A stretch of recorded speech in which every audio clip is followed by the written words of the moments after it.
What's up, beautiful people? Welcome back. It's another episode of the Grief Bully Podcast. I am your host, J.Nicole. Guys, we are back in the building, rocking and rolling for another conversation, and I'm hoping that this one today will help you in one capacity or another. So, as you've learned, probably from tuning in and listening to the show, that not only am I a podcaster, but I am a huge podcast consumer. I truly listen to so much. In my car, I rarely listen to music.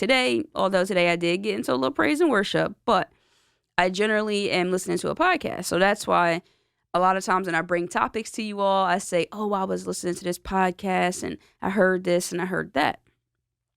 And so today I was listening to a podcast and it brought me to this question. If this could be applied to grief, I'm not sure. And so it could be a little bit, I don't know. Let's see. So basically, the woman was talking about how she went through rough times in her life and she was down and out. She hit the bottom and all of these things. And so the host asked, hey, how did you get through that? How did you make it through? And what she proceeded to say was because she adopted and adapted the mindset that this is just a season. So instead of believing that, hey, this is the rest of my life, this is how things are going to be, this is just what it is, I'm not going to be able to find any restoration here. Just look at it like this is a season. This is a period in time. This is not that. So I'm like, yeah, no, for sure. I like that because a lot of times we have bad moments and we consider it a bad life, or we have a bad day and we also consider that a bad life. So I'm like, I want to talk about it on the show because I'm not here just to talk about grief. We're here to look at the overall framework, which helps our overall mental wellness and personal development. In tandem with that, we can then, in my opinion, better fight, combat, and work through our grief. But I was like, I don't know if that's appropriate to say to someone that's grieving, hey, I know you're in pain. I know you're in sorrow. I know it feels as if your world has been flipped upside down and there's no return. However, it's just a season in your life. It just didn't feel good thinking about it. And I didn't think it would hit well or serve any real purpose in someone's life for me to say that. But then I started thinking to myself, hey, when I look at my grief, would I say, yeah, that was a season that I went through. That was just a season in my life. And I would say this. Again, this is not to you, but for my own self, I will say that the levels of devastation, the levels of, I guess, the obstacles and the hurdles of the grief were definitely coming in. Maybe we won't say seasons, but we'll say waves of intensity, if that makes sense.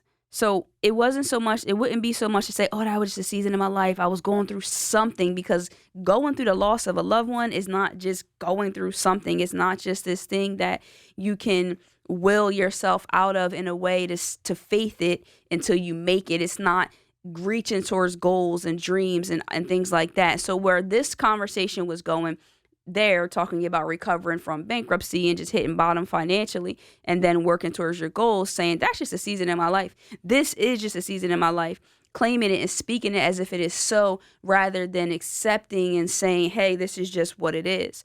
But when it comes to grief and my life, and I'm looking at it, I'm saying, I've been having these moments, these patches, and I don't know if it will be wrong to say that they've been these seasons where my grief has felt more suffocating, where I have felt that even just a day where something can catch you off guard, it can be a thought. Today I lifted up my trunk to get a bag out of there because I needed a bag to put some trash in from my car. And I just took the stuff out the bag and just threw it in the trunk. And I realized that on one of the folders, it clearly said my dad's name. And it is right before work. I'm hustling in the morning, trying to drink my coffee. And it just stopped me in my tracks. There was a season in my life where that would have brought me to my knees. And I probably wouldn't have been able to continue on my day. My spirit would have been broken. It would have just been a bad day. But because of where I'm at now in this season, it became just a moment. I expressed it, how it made me feel. I was able to move through it, and my day wasn't bad. And to be quite honest, I really didn't think back more to it until right now while I'm discussing it with you. So I'm thinking, based on this backward reflection and just really taking this look, it's not inaccurate to say that some of the level of intensity in the grieving process could be looked at as a season. So for this moment in your life, for this part of it, but I also think one of the keys is the intentionality. Where do you see yourself going? I think you still have to try and see yourself out of the circumstance in terms of how painful this feels. Maybe not initially, maybe not right away, but I remember feeling like I don't want to feel like this forever. It's too scary. It's too scary to feel like I'm going to live every day missing my people so bad that I am now paralyzed. There's a stagnation. There's no movement in my life. I'm not working. I'm not reaching towards anything. I'm not enjoying it's just nothing. It's just everything just came to a screeching halt. Forget about it. We're not going to be able to move forward. So I think there are definitely parallels here that can be explored. But I also think, of course, proceed with caution, because you cannot just say to someone, oh, that's just a season in your life. I know your mom died, but you'll be all right. You just got to faith it. But it's not that. What I would offer to that person if I was sitting across from them and taking this mindset that we're discussing here today, I would say, can I offer you this? And that's a key too. I know I'm sidebarring because a lot of gems are coming, but when you're saying that to someone, when you have something that you want to say, I think prefacing it by saying, can I offer you this? Are you in a position to receive this? And then let that person answer, not just dumping on them. But I would say, hey, coming from experience, I will never be able to 100% know exactly how you feel. I will not be able to 1000% tell you what your journey is going to unfold. But from where I stand and from what I've been through the last 10 years, I would say from when one of my first most devastating losses occurred in my life, those times at some time felt like they would be all the time. They would be forever. But I'm here to tell you that 10 years later, 5 years later, 7 years later, for my one friend losing her 1 year later, the intensity has fluctuated. I have grown. I have been able to see myself separate from the grief in the sense that it is a part of my life, a part of my story, but it's not going to define it. And that's what I will offer to someone, that this too could pass, not in its entirety, because I think that you will grieve forever. You will mourn the losses of your loved ones, but you integrate that into your life and you learn to grieve well and you examine what that looks like for you. And that's what I would say to that person. So I don't, maybe season isn't the best word, is what I'm trying to say, long story short. But those periods of time definitely have circulated. They definitely have pivoted. There's been times where I felt like I was at the top of the roller coaster and times where out of nowhere, I'm going straight down and it doesn't feel good. So those are really important things to consider. Think for yourself, hey, what season am I in right now? What part do I feel? Do I feel that it's impossible to think about better days? Have I actually had good moments, but because I'm of the mindset that this is just what it is, I'm going to be in this pain-stricken part of my life forever?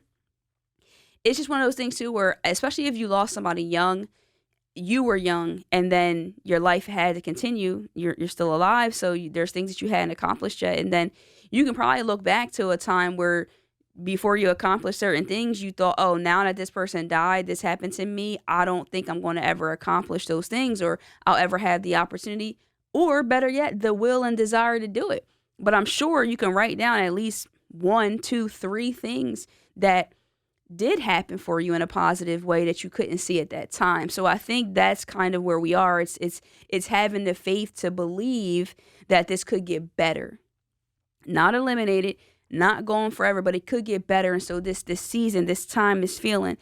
The thing about it though is obviously things compound. So the whole point of examining your mindset is to think what needs to shift in my perspective, in my vantage point, to be able to take this all in, to be able to find some light, a little piece of light, even if it's just a little glimmer, just a little glimmer of hope in a lot of our circumstances are what is going to make and break us. Pivoting to this next point here, in order, I believe, to get through those seasons, to be able to sustain and keep and just keep taking those hits and those jabs and getting back up and keeping your feet moving. Because why is it so important for footwork in boxing? Why is it so important to be able to keep moving on your feet in almost any sport when it's contact sport? You have to be able to keep moving, stay on your feet while things are happening and shaking and moving. Easier said than done.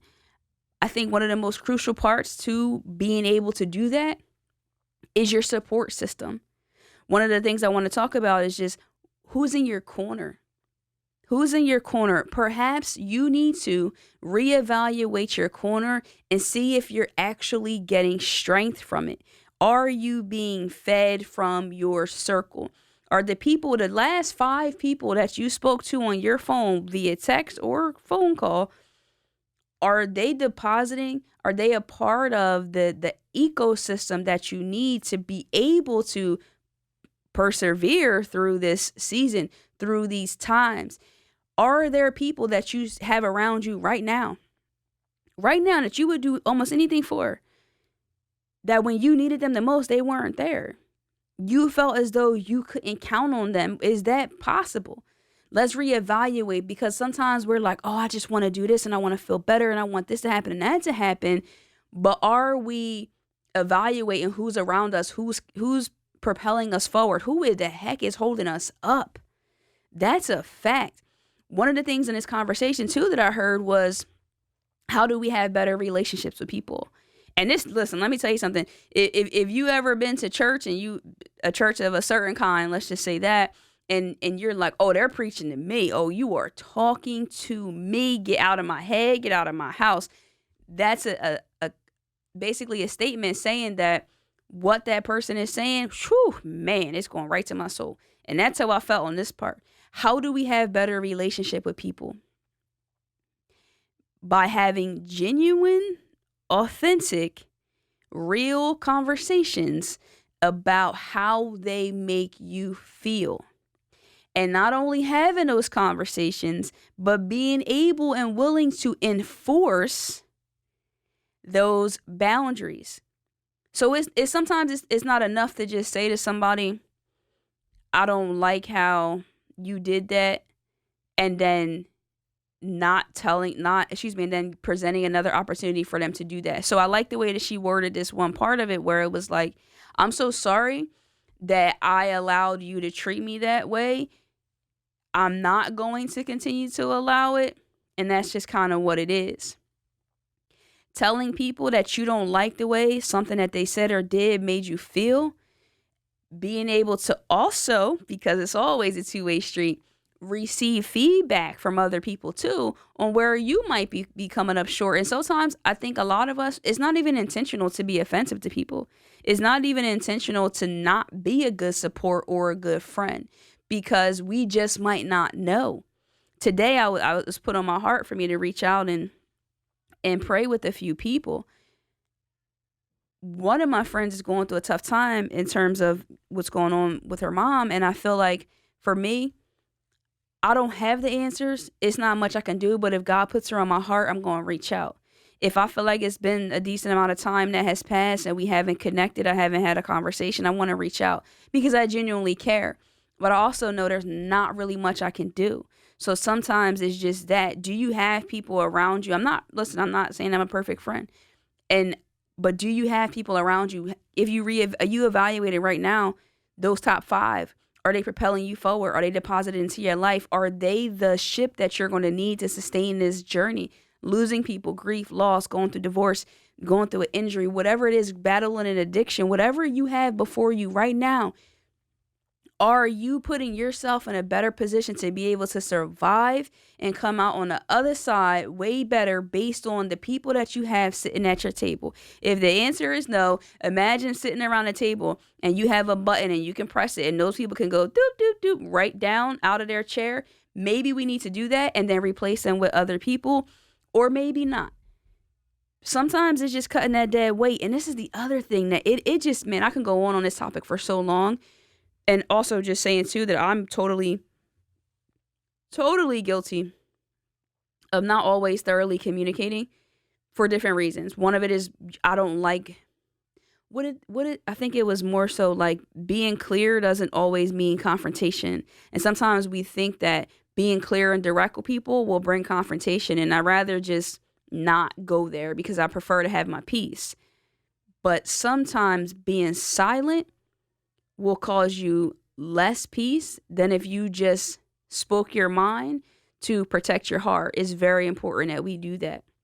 But the other part that I was saying is that sometimes the people that we're keeping around us, we feel like, man, I'm so bogged down. I'm going through this. I'm going through that. And then you look and you're like, I'm actually not really going through that much. I think it might be what other people are going through. Maybe the people that you're talking to the most, their problems, their issues, and their concerns are just attaching themselves to you, and you're taking that on. I have felt that before. I'm like, man, I feel super burdened. Then I look at my life and I'm like, well, what is actually going on with me? And it's things, because we always all have something going on. But it's like, yo, I think it's this or that. And also with social media too, and just TV and what you read and what you listen to, all those things play a part. So let's be intentional with saying, if we will adopt the perspective that perhaps this is a season in our lives and it's not the longevity, it's not how it's always going to be. Some things will still be there for sure, playing in the background, but that doesn't mean that it has to become all consuming and the exact nature of the circumstance. But knowing too that we don't always have the strength on our own. So fostering healthy relationships, auditing our circle, reevaluating the positions that we have people play in our lives, because it doesn't mean, and I'm not saying that push the chair and get these people out of your life forever. It's not that. But sometimes we have to be comfortable and feel confident in the fact that, listen, I love you, but I'm gonna have to love you from 2 or 3 spaces, just a little bit of space. So sometimes it comes down to that, where it's like you just are playing the wrong people close. Whoo-hoo. You're just playing the wrong people too close. They're not serving a purpose.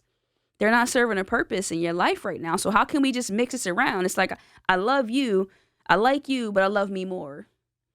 Woo, I like you, but I love me more. So in this season in my life, if I want to be intentional with my healing, if I want to bring the best energy around, if I want to give myself the best shot and opportunity to still live a life with some joy, with some peace, with some happiness, I got to be clear. And listen, if confrontation comes from it, a little friction, prayerfully, you're able to rebound from that. Because again, like I said, look, they were preaching to me. I got to work on certain things too, where I can have certain conversations. And I've been doing that, I think, in a better way, more so asking questions and just saying, hey, maybe this isn't who you are. Or also within my own mind, before feeling comfortable having those conversations with people, thinking about like, well, why am I taking this personal? Why do I feel this way? Does this person actually have the capacity to show up for me in the way that I am expecting them to do so? Because a lot of times that's where the heartbreak comes, and the devastation is that our expectation is not accurate. Our expectation is also not fair. Sometimes we have these expectations on people who just don't have the capacity or the depth to be able to show up for you that way. And that's okay. It doesn't mean that they're a bad person. It just means that you need to shift your perspective and accept that. And when people show you who they are, believe that. So if that person then in another time in your life, they might show up for you in a way you didn't think was possible, but it was on time for right now. So it's also about that flexibility and being able to shift and move and be okay with changing out, swapping out people's position in your life, rather than saying like, man, these are my people. I'm always going to keep these people right here. And it's like, man, but are those people the people that you need? I don't know, but I feel like I've been preaching, so I'm going to go ahead and trail off here. But I'm always appreciative of you all tuning in, listening from all over the world. That's pretty cool to say, all over the world. We are coming up on 200 episodes in a couple of weeks, and I'm feeling really excited. August 19th of 2023. We started the show. We launched it on August 19th, 2019. So big things. We've been continuing to go on this journey. I feel like, whew, that was a message that I needed. So I can only pray that you needed it. If you're watching, drop me a comment. Let me know your thoughts. If you're listening to the audio, I would love it if you could leave us a review. I say this every week, and I really haven't seen the reviews changing. So maybe you guys don't know how to do it, or you don't want to do it, or feel like it. But I would appreciate it if you can just show the show some love. As always, make sure you hit me up, but you can't do that if you're not following me over Instagram. So go do that right now at I_am_J.Nicole, guys. So next time, you already know, love and light. Peace.